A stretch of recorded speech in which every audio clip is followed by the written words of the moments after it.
Bonjour, nous allons réaliser aujourd'hui un puzzle maison.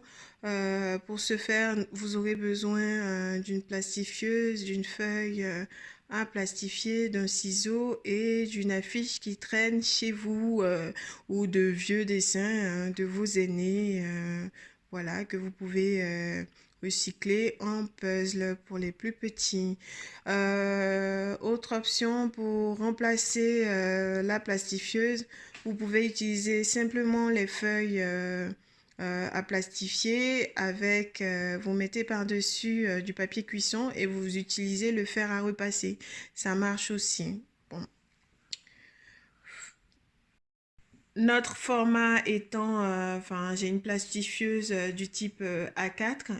Notre format d'affiche étant plus grand, nous allons commencer avant de plastifier justement diviser cette affiche en deux parties avant de mettre chaque partie dans des feuilles à plastifier. Et en fonction de l'âge de l'enfant, on fera un puzzle de 6, de 4 parties, de 8 parties, de 12.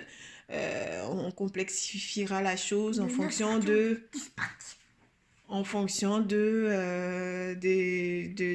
la capacité de nos enfants. C'est sûr, pour un enfant de 20 mois, peut-être que 4 parties sera idéal, voilà.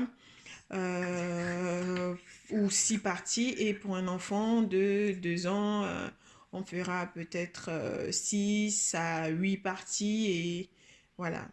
Donc, c'est un puzzle pour plus petits de 16, on dira, de 16 à 2 ans et demi. 2 ans et demi, même 3 ans si c'est très très complexe, hein. C'est-à-dire s'il y a beaucoup d'œufs, vous pouvez vraiment complexifier la chose en faisant, moi je vous ai proposé pour les plus petits 4 parties, mais pour les plus grands on peut aller jusque même faire plein de parties, mais bon, pour une affiche, ça sera difficile après de se retrouver. Donc, dans l'idéal, vaut mieux rester sur un puzzle pour plus petit, à savoir un minimum de 4 parties et un maximum, on dira, de 8 parties. Voilà. Parce que ce sont quand même des enfants. Donc, ça ira de 16 mois à 2 ans. Vous voyez, ça donne ça pour les deux parties qu'on a. Et ce qu'on va venir faire, essayer un maximum en fait de réduire tout ce qu'il y a de blanc en fait ici. Et ce qu'on va faire en fait, on va prendre la paire de ciseaux et scinder en plusieurs parties en fonction de l'âge de nos enfants. Là pour le coup, je pense que je vais faire en 8 parties. Et l'enfant va s'aider des bordures en fait pour reconstituer l'image finale. Voilà.